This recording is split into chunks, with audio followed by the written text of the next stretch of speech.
What's up, everybody? Thank you so much for listening. I wanted to put this in the top of the show. Make sure you subscribe on Patreon, patreon.com/Brennan Tassif. Check out the merch store at brennantcomedy.com to get your ex-drinking buddy merch. Subscribe, rate, and review wherever you listen to podcasts. As always, we're coming to you live from Gotham Production Studios, and I hope you enjoy the episode. Grab me a beer and grab me a coke. We bout to sit for an hour, bullshit and tell jokes. And please don't mix it up, cause he done sobered up. Brennan T Comedy on your social media feeds. And Brennan Tassif is your ex-drinking buddy. Brennan Tassif is your ex-drinking buddy. Brennan Tassif is your ex-drinking buddy. Brennan Tassif is your ex-drinking buddy. What's up, everybody? Welcome into another edition of Brennan Tassif is your ex-drinking buddy. I'm your host, Brennan Tassif. If you are new to the program, quick rundown of the show. I used to be everyone's favorite drinking buddy. It was my favorite thing to do. Hang out with friends, get drunk, do drugs, and get in all sorts of trouble, and then reminisce about those crazy stories. I am sober now, but that is still one of my favorite things to do. Hang out with somebody and reminisce about the crazy old days. Most weeks I will be joined by a guest. This week is no exception. All the way from New York City, Danny Fallon. What's up, man? Hey, how's it going? Good. How are you doing? Yeah, good. I'm doing well. Can't complain. Adjusting to this weather. Yeah, it's terrible outside. Yeah, I just got here from Florida, so. Yay, you know, gang. you know Florida how it boy is. through and Yeah. through. I didn't see snow until last year. Ever in your life? Yeah. Oh, you're from Florida? Yeah. Okay. Yeah. I grew up in Indiana. So you've seen snow. Yeah, I went down there for rehab. Yeah, Oh, we're going to get into it. Yeah, of course. Danny, plug everything up front. You have your new special out, your Instagram, your social media. Let everybody know where they can find you. Okay, yeah. First things first, I got a new full-length special, 52 minutes. It's on YouTube. It's called My Ex-Drug Dealer. You can find that on my YouTube, which is the same as my other social handles, Danny Fallon, haha. Or just type in My Ex-Drug Dealer, Danny Fallon. And then Instagram, TikTok, Danny Fallon, haha. Facebook, I got a business account. You know Okay. how it is.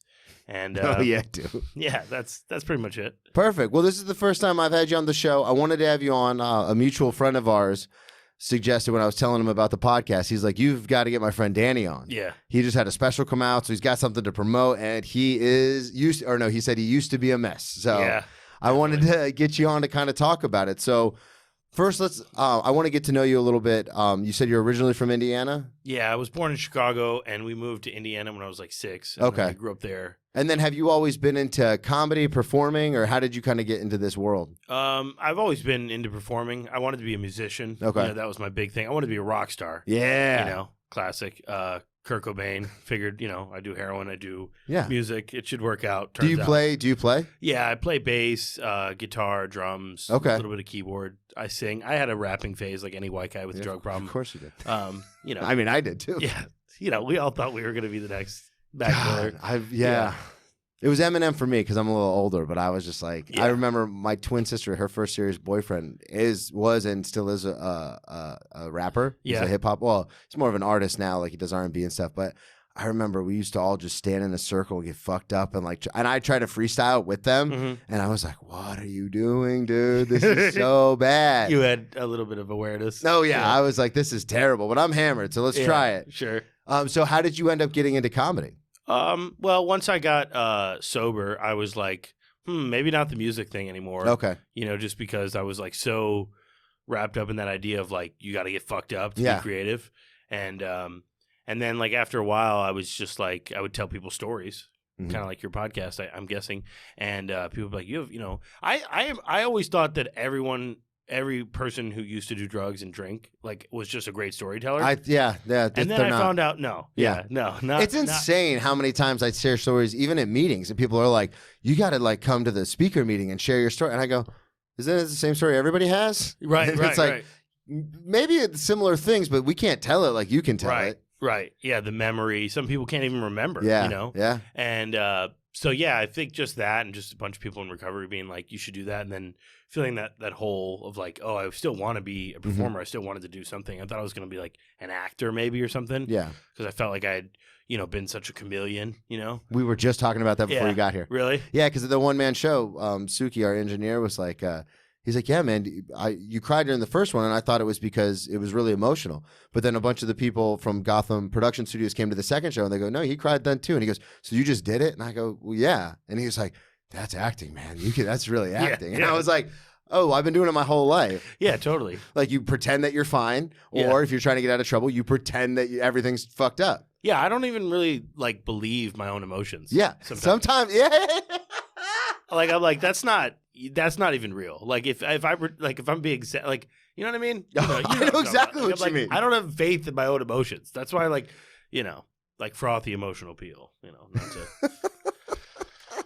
to. So I wanted to get into all of this because you said that when you got sober, you kind of felt that void of like performing and stuff, which is something I can really relate to because I started comedy in 2009. Mm. And that's when I went to my first open mic. By the second open mic, I changed all my social media handles to Brennan T Comedy because I'm a comic now. Nice. Classic. Yeah. Yeah. And then through a series of events, by like 2015, I stopped doing comedy altogether. Okay. And then by 2018, when I got sober, I remember it was like 3 months into my sobriety. And I remember talking to my sponsor and I was like, listen, man, if my life is going to be meetings, working 2 jobs and going to the gym every day, you can have it. I don't want this. Like, right. I don't know what's missing, but something is significantly missing. Right. And that's when he's like, well, 2 things. You have to do more service work and help others. But secondly, you have to find something you're passionate about. He was like, what about comedy? You talked about how you love comedy and you used to do comedy and then you stopped when you fell off. And he's like, why don't you get back into that? And that's what saved my life because I started doing comedy again. And I was like, okay, so this is the thing that I love to do and I want to keep doing, but I can't do it fucked up because I'm terrible when I get fucked up.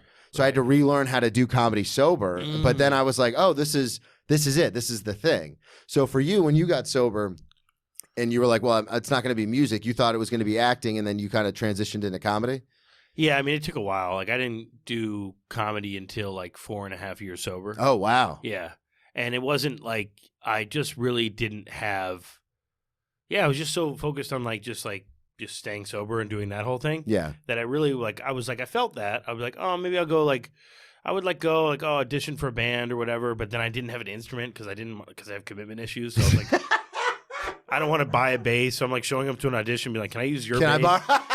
Like, because I'm not gonna buy a bass unless I'm in the band, And you guys put me in the band, and then I'll go out and buy the bass. Right. Like I'm confused about what the confusion's for. Right. And so I did, I went to an improv class, I think in like 2016. Okay. One time with my friend who he's very mentally unwell, but I'm just like thinking like if he would listen to this or whatever and he would piece it together, and then like I started thinking like maybe not go into his whole DSM-5 diagnosis. But I met him because of a HIPAA violation. He was like a friend. He was a friend that I met while I was working at a treatment center. Okay. Anyhow, this probably didn't need to be said, but anyhow, I went to an improv class with him, and then like 2 weeks later, this is actually funny. You know what? Fuck it, I'll say the whole story. So then I was still working at the treatment center, and then 2 weeks later, we went to the improv class again. Yeah. And so I had given him a ride, and he was acting kind of a little off. The next day, I'm at work, and they're like, "You need to go pick up a new client," and they gave me a Post-it note with an address, and I'm like, oh no, that address looks really familiar, and it was my friend. Oh shit. So the night before we were at an improv class, yeah, and then the next day I was picking him up to bring him back to treatment for like mental health stuff. God. And I was like, hey buddy, what's up, man? Like it was really. You want to go for another ride? Come on, get in the car. It's just strange, dude. That's like South Florida in a nutshell. Oh yeah, like that whole lifestyle. Yeah. But I remember like not only did my friend. My improv buddy go to treatment, so we couldn't go to improv together. But also, like, I was just like, I don't want to be an improver. Yeah. Like, I had like that's what I love about comedy is like it opened me up to things because it's like back then I was just like, okay, it was like very literal. It was like, oh, I'm going to improv, but I don't want to do improv. Yeah. So I'm gonna stop doing improv. Whereas if I would have just stuck with improv for whatever reason, just been like whatever and stopped worrying about it. First of all, I would have gotten better at timing and all this stuff. Yeah. Like stage presence. I would have met people. Who knows? Maybe it would have been in a play or done sketches. Or maybe I would have gotten to stand up sooner. Because the first time me and my buddy went to that improv class, the guy was like, "Are you guys comics?" And we're like, "No." Like, and I didn't even think. Didn't even register. Yeah. And so it's like, so that was like a regret, but whatever. All things, whatever. Things happen. Yeah. Things happen. Well, it's interesting you say that because they do happen. They do happen. Yeah.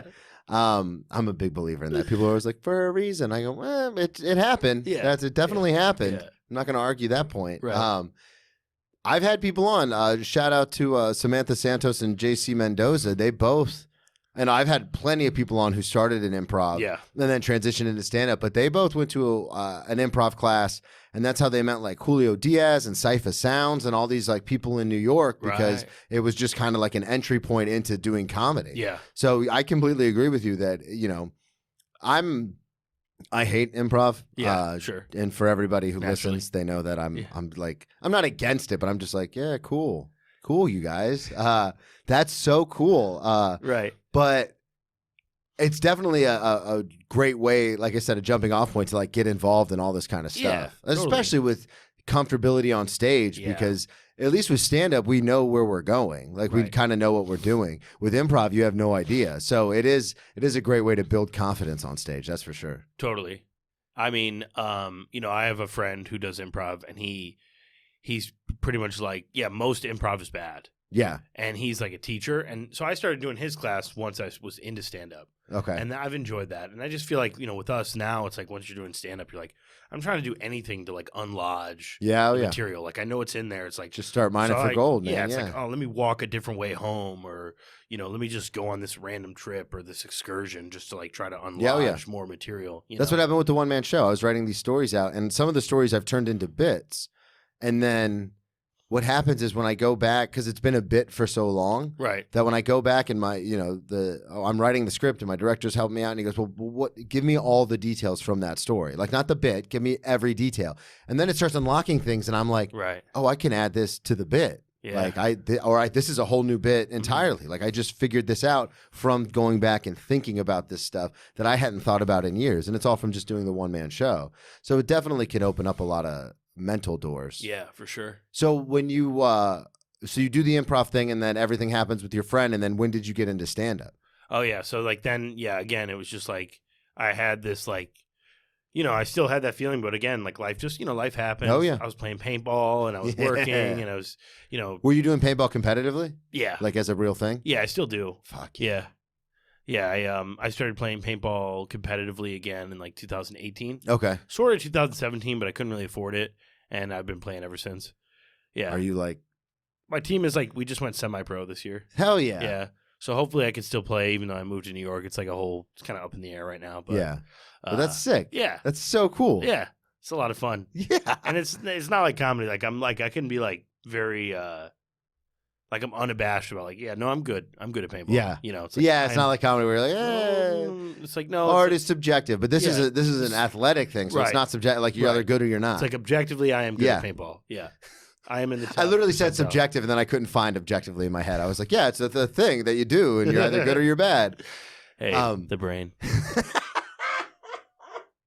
So you get into stand up, and when did that happen? Yeah, so I you're feel doing like I'm a paintball, politician. and then like you keep asking me a straight up question, and I'm just like, well, actually, let's talk about yeah. this.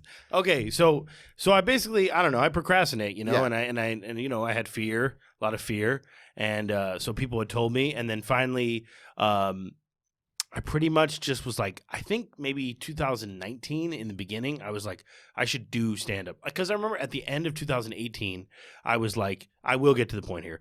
At the end of 2018, I was like, again, I was like sober and I was like, I'm going to move to LA to be an actor. Yeah. And like, I told a bunch of people in my life, like I couldn't stand my job and stuff. And like, luckily people what in were my you life, doing at the time? healthcare recruiting. Okay. So I was getting like nurses, traveling Yeah. jobs. And luckily I had people in my life, my support system, that I told that and like, okay, you want to move to LA to do acting, but like, what have you done to Yeah. prepare for that? And I was like, oh, Shit. yeah, I did an improv class twice, like 2 years ago. Like maybe start getting the wheels moving here and then do it again in a year, Yeah. like maybe move to LA. Because I was like, because I'd already done that when I was a kid. I moved to LA for the music thing when I was 19 and I was not prepared enough. I mean, if I hadn't been such a drug addict, maybe it could have worked out. Yeah, but, absolutely. but Yeah, there's no way I would have survived moving to New York when I was still using. Oh, Like, no. when I was still drinking and Yeah. stuff, I'd be fucking. yeah, I moved to LA when I was 19, and I ended up in Garden Grove. How far is that? It's like it would be like saying you're moving to Miami and living in Fort Lauderdale. Okay, yeah. It's You like know, 25, it would be 30 like minutes. it'd be like saying you're moving to New York and you're in Poughkeepsie. Yeah. Like, And then I just didn't smoke meth instead. Yeah. Like I did. That's what happened. And I lasted for like 2.5 months. Oh wait, the whole time. Yeah. So how did I get into comedy? So finally that year I was procrastinating, and finally I was presenting someone. I was doing something that whatever, and then someone was like, "Hey, you're that was really funny. You should come with me to this open mic." And I've been kind of procrastinating, so I was like, "When is it?" And they're like, "Next week." I'm like, "All right, I'm giving you my word that I'll be there." Yeah. Because that way I knew if I gave them my word, that I would have to go. Mm-hmm. And so It's an honest program. the next week I went, and Okay, so you did. yeah. Okay, cool. and then I finally did it. And I think before that, a couple weeks before, or a month before, I had written out like what I thought was going to be my whole Set. first special. Yeah. Not even a wow. whole set. It was like it was literally like 3 pages. It Yeah. was like Danny Fallon, I might be gay, and like that was like the whole title or something. And it was You like, already had your special title. yeah. And to be fair, I mean, I think one of those bits was in my special. Okay, so yeah, you kept some of it. So some of it, but yeah, there was a lot. Maybe some of it was a lot more of it, but yeah. I had like all these because I didn't know how to write comedy yet. Yeah. So it was more like a book. I had just written like I sort of knew, but it was very clunky. Oh yeah, definitely. Yeah. So now you end up in New York, and you came to New York from Florida? South Florida. Okay, and you were down in South Florida for the treatment centers and stuff. Yeah. Is that how you ended up down there? Yeah, I went down there for rehab with the plan of staying down there. Okay. I went to rehab in Jacksonville. That's why I asked. Okay. I went down to Delray Beach, Florida. I lived in Delray. 2014. Okay. I played college football at FAU, so I'm very familiar with that area. Yeah. Yeah, that was my stomping ground for the last 8 years. Hell yeah. Yeah. So let's go back. I want to go all the way back since you had mentioned being. How long have you been sober now? Since October 6, 2014. Okay, that's awesome, man. Thanks, May 31st, 2018. Hell yeah. Not bro. like we're counting or anything. No. Whip my dick. So I want to talk about how you got into that situation, and then, like I said, if you think of any stories like where it comes into comedy, and then we'll get to some of these stories because some of these all take place way before that. Well, not way. Like the Halloween is 2018. The sleeping in a trash can obviously was before that. But I want to kind of address just how you got into it because. And you know this, but for the listeners, there's always a point where it's fun and you're like just having a good time. And then eventually something happens where you just can't go back. And you're like, oh, this is like, I need this now to survive. And that's obviously what my one man show's about. And I know a lot of what you talk about on stage is about that similar kind of thing. So when did you start like drinking and doing drugs? And then when did you realize like, oh, fuck? Pretty quickly. Okay. I mean, my drinking and drugging career was quick. You know, like I started the first time I smoked a cigarette was I think October 2010. Okay. And I think I had like a drink somewhere in that like fall. Like I had a rum and Coke at my parents' while they weren't home. How old were you then? 17. Okay. And then the first time I smoked weed, I didn't get high, but that was Christmas break, senior year. Yeah. And then I was determined to get high. So the next time I bought a blunt from this kid, Chris Sons. What's up, Chris Sons? Chris Shouts Sons, out. What up? He does open mics in Crown Point, Indiana still. There we go. Not still like in a bad way, but just like he still lives he's in there. there. And also he does open If you're in mics there. Indiana, check out Chris Sons. Madelano Martin, shouts out. Just go check out Chris Sons. He's an Indiana comic. He's been on the show. Yeah. Hell yeah. He's sober for a while too. Okay. Right on. And so yeah, whatever. So I bought a blunt from him. Yeah. And me and this other kid, we called him Ted. We smoked this blunt. I was just like determined to get high, and so I got high, and that was like that. I really think that was like the best high of my life. Yeah, like that's what they say a lot of the times. On Yeah. weed. Like I don't think anything could compare to that. I mean, it's the most psychedelic. It was the most like transcendent. It was truly so. And then I also jerked off for the first time. Really? Christmas break. Senior At year. 17? Yeah, so around the same time, like right before I smoked weed for the first time, I jerked off for the first time. Did you come from a religious household? Yes. Okay. Yes, I was indeed. wondering why that. Yeah. And so yeah, that was I when guess I didn't need to ask that. I mean, that's kind of obvious. Yeah. Yeah. Like who's just like Who's just not 16? doing it? They're like, I'm gonna do no fap. You know, like no fap wasn't around back then. I wasn't like definitely they're like wasn't. semen retention. Like That's not what it was. It's like the only reason back then. The only reason was like you Semen are religious. retention. There was no like I am an alpha male / sigma because I go my own way. No, it was just Yeah, you were told not to do it, so you just didn't do it. There was like nowadays where you have to like ask like there's 5 different reasons everyone's doing everything that they're doing. I heard this term sober curious Interesting. when my family was in town. Okay. Because my brother-in-law, shout out Ryan Hunt, he's an executive chef, so he goes. But now he's a corporate chef, so he goes like all around the country, opening up this the restaurant that he works for. And he said something about like I was like, yeah, I meet a lot of people who would just give up drinking for a little while or something. He goes, oh yeah, that's a big fad now. And I was like, what? And he goes, sober curious. Like all these bars that are like these kava bars that are popping up, no alcohol and kratom. And I go, well, I know people who've overdosed on kratom, but to each their own. Right. But I was like, what does that even mean? And he's like, oh, well, it's like anything. Like they're curious about what it would be like to just not have anything fucking with their brain for an extended period of time. And I go, I really had to earn my seat. And now these people are just like, oh, let's try it. Let's try it. And I was like, all right, I guess that's a what that's happened a to the thing. old tried and true American way? You Yeah. know? Drink yourself To death. and then On the right precipice of death. right at the buzzer, turn your life around. Have a story of redemption. It's not interesting if you're like, I don't know. I think I'm drinking too much. It's affecting my health. Yeah. No, That's not. this isn't You need about to health. know it's affecting This is your about health. your soul is rotting. Yeah. You don't care about your liver. No, that is the only organ that regenerates for a reason. Yeah. Yeah. And even, I know I shouldn't talk out of turn, but even at meetings when people are like, yeah, I just got really drunk and I texted my ex-husband and that's when I knew, or I texted my ex-wife and that's when I knew I had a problem. I'm like, I was told by a doctor I should have been dead like a few hours ago. Right. And you were like drunk texting people. I mean, it takes what it takes. Hey, no judgment. No judgment. I don't even know what judging is. I've never judged anyone. So 17, things are getting crazy. Yeah. 2010, you're jerking off, you're smoking weed, you're drinking rummies and coke, Yeah. smoking cigarettes. And then from there, because you got sober in 2014, so from there, was it just like a quick, here we go? It was pretty quick. Like, I mean, I got in trouble the first time I smoked weed, and I was like, because I told it myself, because whatever, guilt, shame,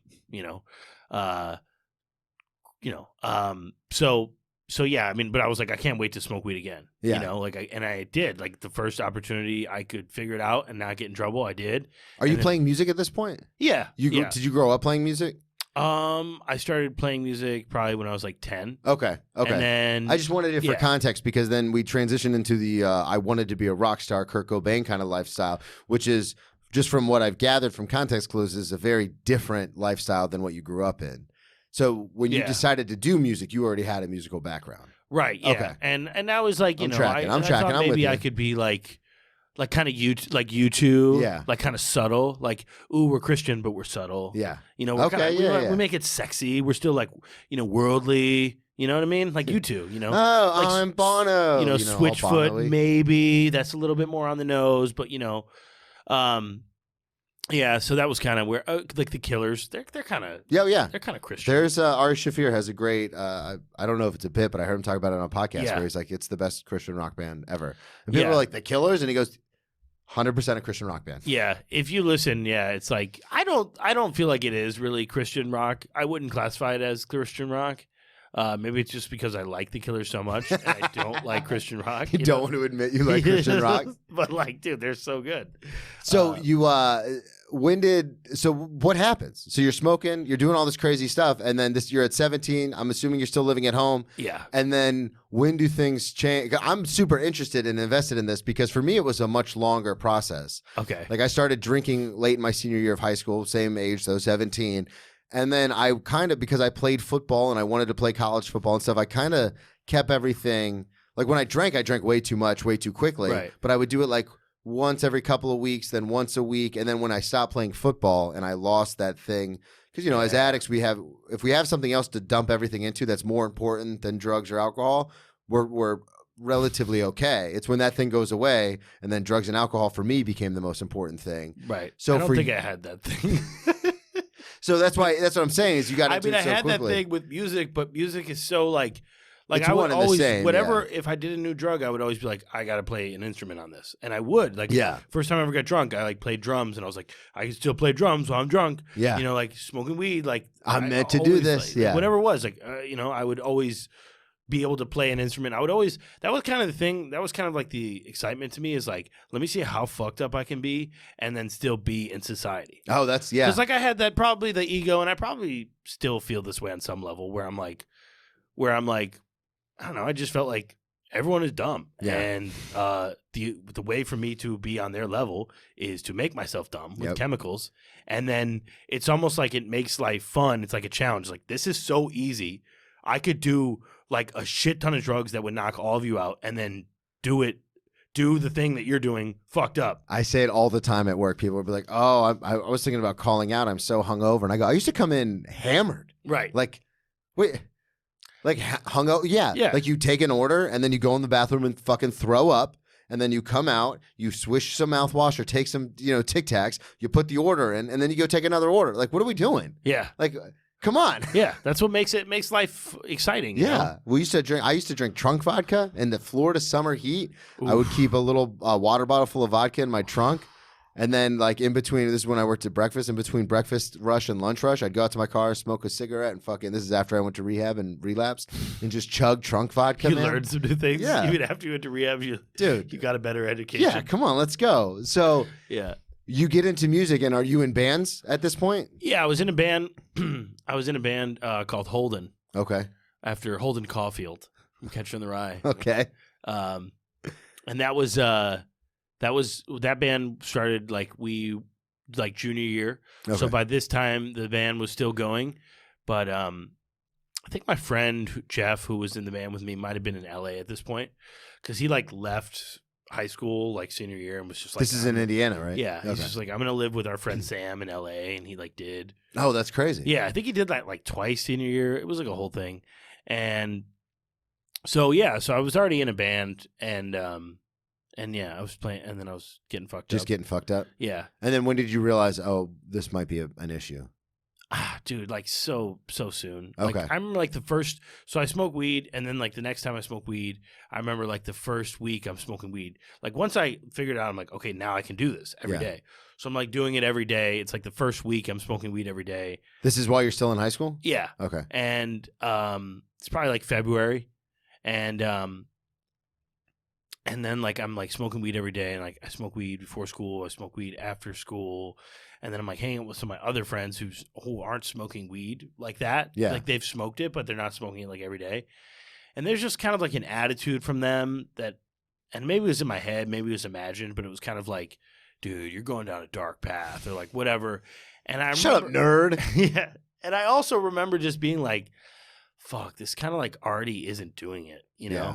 Like I was like, fuck, like what do you do? What do you do next? Like now I'm like, go home and like watch a movie with my mom or something. Like I just remember feeling like so empty, you know, and just like, and that was like, Oh, yeah, I know. yeah. that was a feeling that would follow me the rest of my life. And with or without drugs, turns out.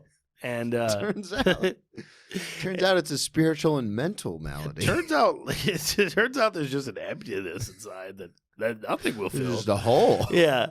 And yeah, so it was and then I got into speed real quick, Vyvanse. Okay. And it's just like I would always, prioritize, obviously drugs and drinking over everything else, like for a while, like, just kind of like it was just and then my parents were very strict, so it was just like not a good combo. Yeah, that it sounds was like miserable. it was just like my parents found my bowl, and they were like senior year, and they were like they confronted me about it on 420 later that day, and I was just like, I tried to be rational with them. Like they were like, "What is this?" And I was like, "It's a marijuana bowl. I smoke marijuana now." And they're like, "What? What?" Oh. And like they were like my dad freaked out and was like, "What do you mean you smoke weed? It rots your brain," and like all this stuff. And it's like, meanwhile, he had told me that he used to smoke weed every day, and he was an alcoholic, and he got sober. Okay. And then I found out once I was sober that he wasn't as sober as I thought during my childhood. I was like, oh, that explains the emotional distant father figure that I had. I love it when that happens, when people tell me, like, oh, no, I'm not drinking, except for, and I'm like, all right, cool. Yeah, I thought it was like, my first like understanding of it was like, I was like maybe 15 or 16, and he was like, yeah, so, I had a problem when I was younger. You shouldn't do it because it's probably not going to work out. And like he was like, yeah, I used to smoke weed every single day. And I remember being like, oh man, dad used to be cool, like, that's sweet. And then, but I like thought he got sober when he was like 20 or 18. And then that was it. And that was not the case. That was, that's funny. So you thought he was like sober, like program sober, like sober. Well, he had been. Yeah. But I thought he had stayed continuously. Oh, yeah. And then that turns out, no. It's not cumulative. That had not been the case. There was like a pastor that told. I feel so bad sometimes saying certain things. Whatever. He's never going to listen to this. Yeah, it's fine. Maybe people will learn from it. Yeah, that's the whole point, man. So in 2010, you start everything. Tell me about the Halloween party in 2011. 2011. Okay, so this was all right. So where you so 2011 would have been your senior year. Yeah, but at this point, this is the fall, so I graduated. Okay. In May, I graduated. Okay. And so are you still living at home? No, I moved out to my friend Jeff's house. Okay. That's what I was saying. It was like very quick, like with the parents and religious, like, like I started smoking weed every single day. I drank when I could. I would do 5 ants when I could. And it just kept, like, so now I'm living at Jeff's. So do you move out immediately? No. When you graduate? Because I graduated at 17, and then within like 2 weeks, I had my own apartment. Because I took a semester off from college to get ready to go play football. It's a long, convoluted story, but I didn't know I was going to go play, and then I realized that I did want to go play, so I ended up going later in the year. So basically, there's almost an entire school year in between high school and college that I just took off. And like, so I had my own apartment within 2 weeks after graduating high school. So I understand what you're saying when it's like, oh no, I was done with school, and then I moved in with my buddy and stuff like that, because the thing I never understood, and tell me if you were similar or if not, but in my experience, it's like, oh no, if I'm gonna, like, I don't want to be, like, if I'm visiting my parents, I'll stay with them, but I don't want to be beholden to anybody. Yeah. Like, I want to do what I want to fucking do. Totally. So I obviously I even have family members where they would, like, even after they graduated college, they would move back home for a couple months while they figured things out. And I was like, oh no, like I've been rolling on my own leases or other people's leases when I had girlfriends and bad credit for fucking, 14 years now. Right. Like I'm not trying to do that. So you graduate high school and then you're like, I'm out. No, it was just like, it just got so weird because like, that's what's so sad in retrospect is like, I had all these big ideas about my life. Mm-hmm. And then as soon as I started doing drugs and drinking, it's like, kind of is true where it's like, it just kind of narrows your thinking. Yeah. Like I look back sometimes, I'm like, that's so stupid. Why, like I couldn't stand my parents. Why didn't I just like decide like, they were like, well, we're not going to support you if you go to college because you smoke weed now. And so it's like, really? Yeah. And it's like, and sometimes, like, when I say things like that, I'm like, I don't even know if that's true. Like, I don't even know if I believe. Is that just something I've been telling people for all these years? But honestly, I do think that is basically true. I think that. I'm almost positive that. I don't know. It's insane. You can't even believe. Yeah. Because then also you get sober and you take accountability and you're like, oh, I'm not going to be a victim anymore. And then you're like, everything's my fault. And then you're like, whatever. That's one of the hardest things is that fifth column or the fourth column when he's like, well, what was your partner? And I'll go, fucking nothing. This person's a dickhead. And they go, nah, that's not how that works. And it's like, fine, maybe I overreacted. Yeah. So all the time. Yeah, totally. No, the mind is a prison. And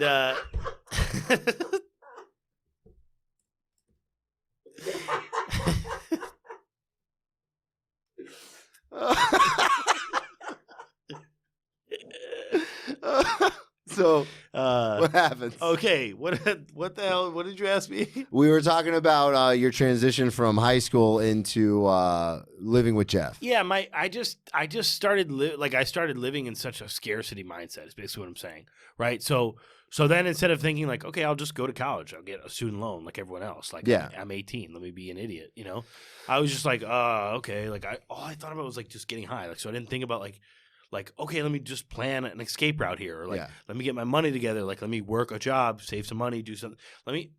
Just totally like just whatever. Now my main focus is just smoking weed and doing pills when I can. And like, Yeah. so then it's just like, so right after high school, my dad's like, you got to get a job at this factory. I'm like, okay, I'm going to get a job at this factory. It's like, in retrospect, why? Why would I do that? Like, I'm at the height of like, I'm not at the height, but I'm like, I'm a blossoming young intellectual artist. Like in my head, like, why am I going to go work in a factory? I should just be like, okay, I'm fucking leaving, and live somewhere else. But I didn't. And so I work at a factory, and then over the summer, and then everyone's going off to college and stuff. And I was like, I got a job at another factory. Oh, shit. Because I fucked up like I got a diploma or whatever, but like, it's so weird. I got like accepted into like the colleges. There was a college like Indiana University. I got accepted there. Oh, shit. But then like community college, they were like, you're missing a science credit. So then I had to go to the Indiana University High School to get the science credit so that I could start going to community college. What? So crazy. And that was a big resentment for years. I was like, the system fucked me. Like, Yeah, that's nuts. And it's like, well, it's because when you went to go take that last science class, you wanted to get high instead of taking it. Yeah, so you just never went. Yeah. Yeah, so that's like why. But it was like just another like, snowball effect of just like, okay, one bad decision leads to another bad decision, leads to a bad situation, So then I worked at this factory again, and I'm just like, I was there for like 2 or 3 days, and then I got like a speed pill, like a Vyvanse, and I was just like, I remember like I went to work, I went down to work because my dad like sold chemicals to the factory. That's how he was able to get me a job. Okay, yeah. And so I bring something for my dad to them, like deliver it, but I didn't work my shift just so he wouldn't know that I didn't. So like I was like, so you showed up, dropped the thing off, and then it's like an hour away. Yeah. And it was because I took a speed pill the night before and it kicked in. So then like, and I hadn't done speed in a while, and back then I didn't have like a steady connect. So like I was like Vyvanse or Adderall, and like I think I took another one. I leave, I go back up north, I buy a new bass guitar. Shit. It's like raining. I'm hanging out with my commitment friend Pat issues on Sanders. that. Yeah. No. And then like by the end of that like whole bender, I basically was like, yeah, fuck you guys, I'm out. And like I have this like I guess I told my older brother, who I'm staying in his apartment now, thank you. He like quotes this like it's like a jolly memory, and it's not a jolly memory to me at all. But he's like, because I was sober-ish, like I wasn't on drugs, but I was like raging at them all. Yeah. And I was like, your education won't save you, Joe. And like I yelled that at him, and he'll quote that now, and I'm like, that's not a happy feeling inside. Like, don't say that, or like, because like that came from a very rageful, spiteful place. Because it was like, he was going to Notre Dame. He was like the good, the older good son who was like making good decisions. Just stuck with the script. And so I was like raging at all of them. And the thing that I was trying to cut deep with all of them. So for him, I was like, your education won't save you. I'll see you all in hell. It's just. And now he has a good job with his Notre Dame education, so it did save him. Yeah, it totally did save him. It saved you. That's why. Well, it saved him financially. We'll see spiritually. No, we'll see. We'll see, Joe. We'll see. I don't know. They say the pathway to heaven is through a needle's eye or whatever. Oh, do they? I think Jesus said that. Okay. In the Bible. Yeah. He said like the way to heaven is like it's through a needle's eye or something. It's hard. It's very narrow. Yeah, hard club to get into. Subtext, yeah. So Halloween 2011. 2011. So now I'm living with Jeff, and now we're just doing whatever. No job. How are you getting money? I had like $3,000 saved, or maybe $1,000 from the factory. Yeah, from the factory, and I worked at McDonald's in high school. I've always worked. Yeah. And this was actually the first time in my life I didn't have high school. I didn't have like a religious family. Like I didn't have a family structure. You had nothing going on. Just living at Jeff's. Him and like I would buy speed with his mom. His mom had a crooked doctor, so we would buy speed from. Like it was like the first time, like no structure, no job, no high school, no nothing. Just going out on getting fucked up on a Tuesday. Totally. And I was already doing that, but now it was like without any structure. Yeah, without any kind of restrictions. So Halloween, we were hanging out with these younger kids, and like at this time in our life, and they were like, dude, one of their this is kind of dark, but one of their friends committed suicide. Oh, that's sad. Because it was like a love triangle, and it was really weird. It was like he loved the girl, and then this girl, and yeah, I ended up making out with this girl one time, sucking her titties, but that's as far as I got. But that's neither here nor there. And But that was like a year later, 2 years later. After. Yeah. So anyhow, this kid kills himself. So then it was really dark. It was really dark. Like we were all hanging out because like the kids were like, take us to his mom's house, and then like they were on Xanax. This was like first time I was really exposed to people being on Xanax. It's fucked up. And he was like, I'm gonna tell. The kid's name was Spencer. I'm gonna tell Spencer's mom it was her fault. And I was like, holy fuck shit! you I'm like are. giving him a ride, and I'm like parked outside of his mother's house, and I'm like, this is so, like I'm so confused as to why I'm here. Yeah. And what is going on? Like These were just kids you were hanging out with? yeah, like why we would just hang out with them because they would have weed and shit, Yeah. and like a place to get fucked up. And I actually met a friend that I'm still friends with today. That night, I remember because he stayed in the car with me, and we talked about like the Beatles and shit. Okay. And I remember it was like one of those situations where like based on the way he looked, I was like, I don't know if we're gonna have that much in common, but then it ended up we did. And it was like, That's awesome. You know, yeah, it's like, oh, marijuana brings people together. That whole thing. Oh, yeah. And so yeah, the next day I go to this party because that was a really dark night. And the next day I have no weed, and I go to this party, and so I show up, and I'm really anxious. I have no weed, so I start drinking like immediately. And I had given money to someone to get me a bottle of gin. Ooh. I just decided there was like a magazine, and I was like, I pick gin. Like literally, I remember they like had like like the old grocery like, cutouts, and they were like, pick what kind of liquor you want. And I was like, gin and juice. Like I love that song, so I just picked gin. Like that was like That's not. I just didn't have that much experience with like hard liquor, and it was kind of like a hipster thing. I wanted to be like, cool. Oh, everyone drinks vodka. Like I want to have like a cool. It's still. I mean, I work in a Swanky Steakhouse downtown, and gin is very much a hipstery thing, even though it's not. But like, if someone comes in and orders a gin, you're like, oh, you think you know what you're doing, and sometimes they do know what they're doing, but sometimes they don't. When I worked at steakhouses in Florida, because it's a lot of like garbage trash people that come in there, you'd be shocked how often people would order that drink just because they've heard of it, and then they're like, "This is disgusting. It tastes like herbs or like flowers." Terrible. And I go, "Yeah, it's made from juniper." Yeah, and they're like, "That's not what the song told me." So like, bad. Yeah. It's so bad. So you pick gin and just get hammered. So I'm already like, I already drink like a tall boy and a beer, maybe 2 beers, 3 beers, and then 7. And I'm playing bass, and then my gin comes, and then I just start drinking like the end of the world, like, and I like, dude, because now I've already got alcohol on me, so this is my first blackout, right? Yeah. So very quickly, I'm drinking way too much. I'm dressed like a janitor. And Halloween. Yeah. And so I'm smashed already. Yeah. So then I start coming to, and there's like, these are some of the moments that I come to, right? One of the moments is like, we're in a garage, and I'm like, who's going to smoke weed with me? And I'm like, I'm yelling like, someone needs to smoke weed with me. Yeah. And then I run into a table and shatter it. Like a glass table? Yeah. Oh my God. And that's not cool. So then I brown back out. Then I come to again, and there's this kid, Brian Bolin.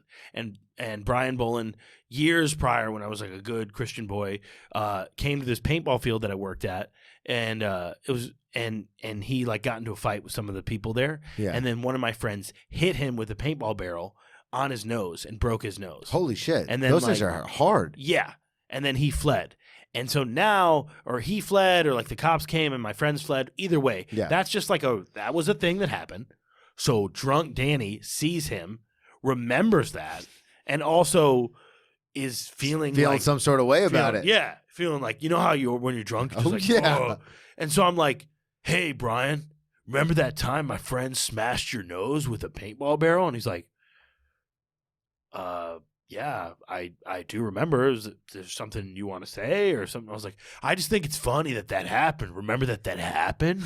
And I'm acting like all like menacing for no reason. And I'm remember that happened? Like, it's just insane. Like, it's like what? that scene in Training Day. You ever had your shit pushed in? Yeah, it's just like, what? So he was actually, he was cool about it. He didn't kick my ass. But so that was thing. Then I brown back out. I'm on the couch, and I'm like yelling like, fuck you. To who? To everyone. People are walking by. I'm like, fuck you. And my friend Alex McLean is there with me, and he's talking to me, and he's like, Danny, stay with me. I'm like, okay. He's like, stay with me. You're here. This is Jake Ely's party. It's Halloween. I'm like, okay. He's like, you're pretty drunk. Okay. And I'm like, okay. I'm like piecing together life. And then all of a sudden someone will walk by. I'm like, hey, fuck you, man. Fuck you. and I'm like taking out all my rage, on these people. And so then I brown out again, and then I come to at this point, and I'm walking towards the kitchen. This kid, Chris Sons, the guy who sold me the first blunt ever, he's snorting something at a table. So I walk up to him. This was always a classic move of mine. I'd stumble up to him, push him out of the way, grab the bill, and then just snort whatever's there. And I look at him. He's like, "That was Xanax." And I'm like, "Oh." Because I only had done Xanax like one time before. Well, and it affects the same part of your brain as alcohol. So if you're already fucking hammered, you're going to be gone. Went right back out. Yeah, lights right out. back out. Come to, now I'm in the middle of a living room. How many hours are passing between brownouts? I have no idea. Yeah, probably like an hour. Yeah. This is probably like, this is the last of the. I was going to say that moments. Xanax, I'm surprised it didn't knock you out for like till the next day. Yeah, who knows? Like maybe this was before. Yeah. Like, I don't remember the actual. Again, maybe none of this happened. Like we don't.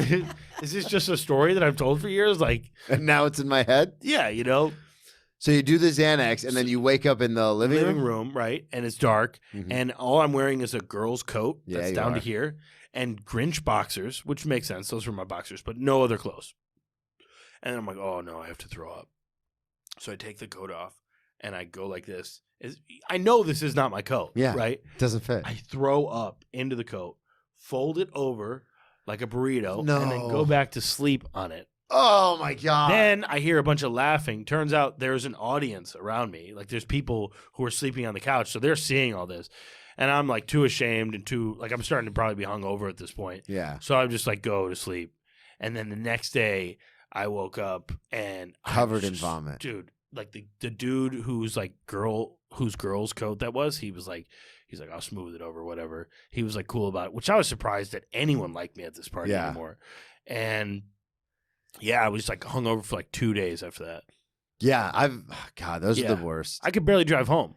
And that's why I always chose like drugs over alcohol. Like I would drink for sure, but I always like drugs more. Yeah. Yeah. Just because the hangover's not nearly as bad. Yeah, because it's just easier to like, I never really could get into the whole like you get hungover and then you start drinking again. Yeah. To deal with it. Hair of the like, dog, yeah. Where drugs, that always made sense. Like, Well, see, and that's interesting you bring that up because that's the way that people, I've talked to plenty of people where one of their main reasons for continuing to use heroin is they don't want to come off heroin because it sucks. Being dope sick sucks. Mm-hmm.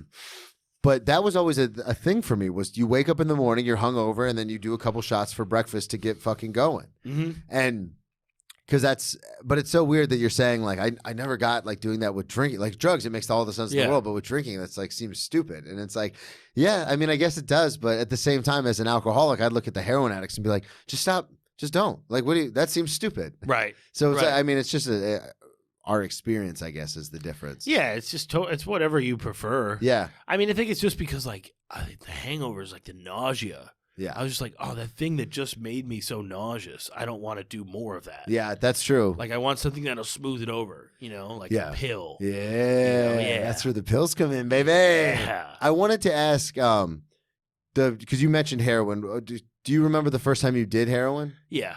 When was that? How far after 2011 was that? It was You're like December. That was October. it was April or May 12 of 2013. Oh, okay. Yeah. So you just partied with weed and pills and stuff until 2013. Yeah, it just kept escalating. Like Yeah. it was, it was weed and speed and just kind of whatever was around, mushrooms, acid, ecstasy was big for a while. Yeah. Meth when I went to California. Then I got back, then I got into like Xanax. Okay. And still everything would just build on top of everything that existed, And then like, drinking more and more and stuff and then, I would do opiate pills, but whatever. And then this is around the time when I was just like a total garbage head. Yeah. Like I was doing everything, like a lot of Xanax, LSA, Morning Glory. What is that?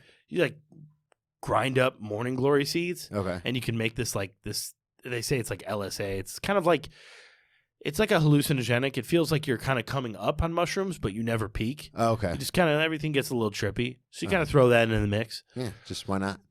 So in 2013, May or April, I was living at this gay guy's house, and I gay for this day, and no, I didn't. He didn't fuck me, and I didn't fuck him, and just clarifying. Yeah, thanks for clearing that up. Yeah, just in case anyone was wondering. but he wanted to, Yeah. Because he took out his cock one time. I didn't ask him to, and he masturbated in front of me. And some people might classify that as sexual assault. I'm not sure, but You don't know how you feel about it?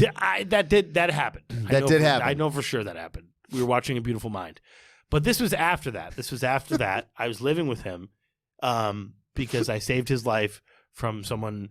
In his head, I saved his life because there was another one of our friends was homophobic and was trying to assault him physically, not with his cock like he would do, but like he did with you. yeah, like he did with me.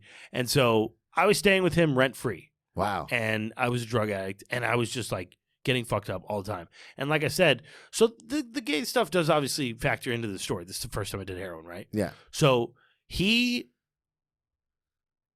I don't know what he was doing, but that morning I was doing Morning Glory and Vyvanse. Mhm. You know those? Yeah. Like Vyvanse, I probably was on they were like 70 milligrams. I was on like maybe 2 or 3. Damn. We were drinking champagne. I was drinking champagne, smoking weed. Yeah, it's the morning. And yeah, just getting fucked up. And this girl, I won't say her name, but whatever, Lauren. I won't say her last name for whatever reason. There's a lot of Laurens. I don't know. And Yeah, so don't, because then you're gonna text me in an hour and be like, "Hey, can you edit that out?" And I'm gonna be like, "Son of a bitch." yeah. So I'll do you a favor. So we were hanging out with her younger brother, Mhm. and then she comes over to party with us. And we're partying, and then I'm making the Morning Glory, and then I'm like, where'd Lauren go? Because I was like, I know Lauren does heroin. Yeah. So I'm like, this might be the day for me to try heroin. Because I always wanted to try heroin. You know what I mean? Yeah. And I just could never find someone to sell it to me or whatever. And I asked the one kid, his name was Mark or something. I'm like, where'd Lauren go? And he's like, oh, Lauren left. I called her a junkie or whatever. I was like, that's fucked up, Mark. What's wrong with you? So I go, run down the street. And I find her. I'm like, what's the matter, Lauren? And she's like, oh, Mark called me a junkie or whatever. I'm like, oh, that's messed up. I was like, fucking Mark, but man.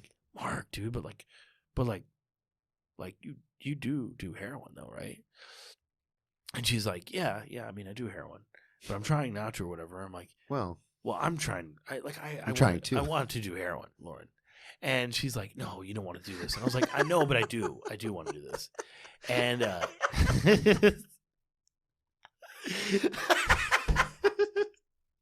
I know you're trying to quit, but just how about today? How about no, she's a junkie. She was a junkie piece of shit. She was a lying junkie. She was going to get her. She was going to her house. Like you talking about the emotions thing earlier. She was probably pretending to be upset with herself. Like, oh, I'm upset, so I'm gonna go get high. Like that's not real. Yeah, she just wanted to leave to go do heroin. it's so funny. Like I'm recently going through a breakup. The girlfriend Savannah, she's a friend of the show, been on the show a bunch, but we moved here together, and we're going through a breakup, and it's so fitting that you talk about that, how that overly emotional thing. Yeah. Because when it I can watch an extra gum commercial and I'll fucking start sobbing because I'm like, oh, this is so sweet. But real things, like real life, I'm going through a breakup, and my family calls because they're freaking out. They're like, you okay? Like you're not gonna you okay? And I'm like, yeah, oh, we broke up, so now I'm going to be like, oh, we broke up, and I'm upset, and so I'm going to go get fucked up. That's not real. Right. That's not a thing. Mm-hmm. Especially when you hit a significant bottom, and then you go through kind of the shit that we've gone through to get and stay sober. It's you learn that that's not a thing. That's not how you deal with things. So it's so fitting that you're saying that, because when everyone called me freaking out, and I go, yeah, I'll figure it out. Yeah. And they're like, yeah, but don't get too upset, blah, blah, blah. And I go, yeah, I did a roast one time, even though I don't do roast, but I did a roast one time. And literally the comics on the judging panel were like, we don't know you and we're never going to know you. You're horrible. You should kill yourself. You should move back to wherever you came from. And that crushed me, because these are all comics that aren't I don't look up to. They're my level kind of comics. I'm like, who the fuck do you think you're talking to? Right. But again, same thing where I wasn't like, oh, I'm mad and upset and I'm going to go get fucked. That's not a thing. Right. So Lauren leaves and she's like, I'm going to go get fucked up because I'm upset. So let's go do heroin. And you're like, hey, let's go do heroin. That's right. No, it's true about the emotions thing, Yeah. It's just Just fucking figure it out. yeah, it's just but it's funny that you talk about the roast battle thing, though, because I feel like that is something where I'm like, sometimes I feel emotionless, but it's it's kind of like, oh, I definitely feel it, but it's not something I'm going to drink over is what I'm I definitely feel it, but it's yeah, which is valid to feel the emotion, But to use that as an excuse for action is fucking ridiculous. Yeah, totally. And I'm going to get a phone call when I get out of here, and I'm going to get so upset and be like, I'm going to go drink. Well, no, I get, because what I was going to say is, like, sometimes I'll feel like I'm emotionalist. I'm like, my grandpa died. Why couldn't I cry at the funeral? But then it's like some girl that I saw for 2 weeks, we stopped seeing each other, and I'm like, I'm sad. It's like, Yeah. Oh, I do have emotions, but only when it involves me. Yeah. You know, like when it It's almost like affects we're me selfish personally. and self-centered. Yeah.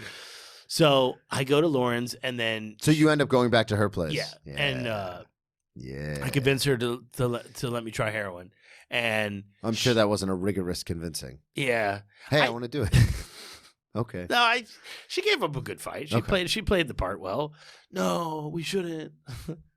And so, but looking back in retrospect, knowing what I know now about being a heroin addict, I could see, like, I don't know, maybe I'm giving her too much credit, but I think that if I were her, I would say no, and then I would say yeah, and then I would give the person a little taste, and then I would find out if they had any money to get more. Mhm. Before that, I gave them a taste, and then use that, like, get the money from them, and then rob them and be done. Yeah. And which is what happened. So she's like, I'm like, can you give me a little to snort? She's like, I don't really have that much, so I'll shoot you up. And I was like, okay. Oh, so you went full. Yeah. So, like, in retrospect, what she probably did is she probably fixed her shot, and then you can do a rinse shot. Have you ever heard of that? Mhm. Oh, yeah. For those of you who don't know, rinse shot is like, it's like smoking resin with Yeah. weed. You know, the it's like, excess. it's like the, you know, whatever. Leftover. Yeah. Leftover on the spoon. So she shoots me up with something, you know. And listen, I had no, like, real tolerance or anything, and I'm drunk and I'm high, and it's the novelty of, like, Yeah, you see the of needle going something. in. Yeah. Yeah. So I'm like, whoa. Like, I felt like fucked up. And it Did you felt throw good. up? No. Then it definitely wasn't. It probably wasn't enough, Yeah. really, of anything. But it definitely, like, it, for whatever, it was like a booster. When I was Yeah. like, oh, I want to do more of this. And so Open that door. I told her, I was like, she's like, I'm going to go get some tomorrow. And I was like, I think I gave her like $10 to go get me more. Or no, she came by the next day. So anyhow, so she's like going to go to bed. So I have another bottle of champagne that I stashed in the bushes. Mhm. So I'm drinking that. And then I got to go back to this gay dude's house where I'm staying. So on the way home, this is where it's like the funny part of the story. I remember I went to this gas station. I ran into someone so random. Mhm. I don't know who that was or what we said, but I remember that now. It's like I just Yeah. remember that memory. So that happens, and I'm walking home or walking to the gay guy's house from over there in Crown Point to over here, and my buddy who I was in a band with told me that there was this gay dude that he let blow him sometimes for fake Xanax, and just based on that information, and he said, and he lives like somewhere like whatever in Crown Point. Yeah. And so, dude, I don't even know how. Like, I didn't know this dude's address. This wasn't like I had a smartphone or anything. Yeah. I didn't even have a phone at this time in my life. Based on that, I remember that, and I'm like, I'm going to get this gay dude to come over to where I'm staying so that him and the other gay dude, like, hang out and they can leave me the fuck alone. Yeah. Because I just want to, like, enjoy this heroin high, you know? So I, like, go to this dude's house. I don't know how I knew where he lived.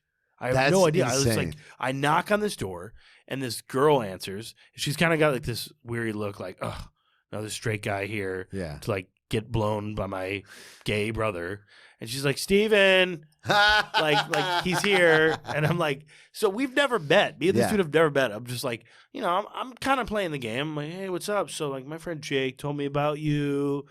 And, you know, I'm just like seeing what's up. And I'm like kind of playing coy, but Yeah. I'm like, in my head, I'm like, I know exactly what I'm doing. I am in the driver's seat. So I mentioned like the Xanax, and he's like, yeah, of course I have some Xanax. And it ended up being Boost Bar, but I didn't know any better, you know, at the time. What's a boost bar? It's like fake Xanax. Okay. It's like Non-narcotic it doesn't, Xanax? yeah, Yeah. it doesn't get you high. It sort of gets you fucked up, but it's like not really. Yeah. So he gives you some of that. He gives you some wine, and I'm like snorting some. I'm popping some, and I'm drinking some wine. I'm acting coy. I'm like, let's go back to my place or whatever. And so I get him back to my place, and then I'm like, so, Surprise. and I'm like, so, yeah, I'm like, Josh, meet Steven. Steven's gay. Steven, Josh is also gay. Proceed. And I'm like, I'm gonna go to sleep now. Like, I just like, it was just my way of saying like, hey, fuck off. Leave me like, alone. I'm not Yeah, gay, and I'm tired of being like, you know, harassed. Yeah. harassed. And so, and my friend Zach, I remember my friend Zach was there, and he was like, I remember I think he left, but yeah. So then I just like took the rest of the pills and I went to sleep, and that was the first time I did heroin. And then were you immediately wanted to do more of it? Yeah. So the next day I was like, "Hey, Lauren, can you get me more?" Yeah. And I gave her $10, and she's like, "I'm going to the city and I'll come back." Of course, they never come back. Oh shit! So she just took your money? Yeah, totally. Dude, we're almost out of time, but I definitely you got to come back on Yeah, because we literally just got into 2 stories out of the whole list you know. sent me. a lot of This is why I love having people on who are sober now because they Yeah. always have some of the best stories. Plug everything one more time. Plug your special, your social media, all that. Sounds good. All right. So on Instagram, it's Danny Fallon, haha, HAHA, Fallon, like FALLON. Facebook, Danny Fallon. TikTok, Danny Fallon, haha. YouTube, Danny Fallon, haha. Or just look up Danny Fallon. And I got a special on there, My Ex Drug Dealer. Check it out. Yeah. Well, I appreciate you coming on, dude. course, This was man. so much fun, man. Thanks for having me. This was a blast. Absolutely. Thank you, everybody, so much for listening. At Brennan T Comedy on all social media, BrennanTComedy.com. Thank you, everyone who came out to the one-man show. It was a big success. Love it. We have Joe Dorville, friend of the show, co-host of the Cheers from the Press Box. He's going to edit it, so we should have it up and ready to go in the next couple months. So keep an eye out for that and subscribe on Patreon. We'll talk to y'all next week. Take care. Take care.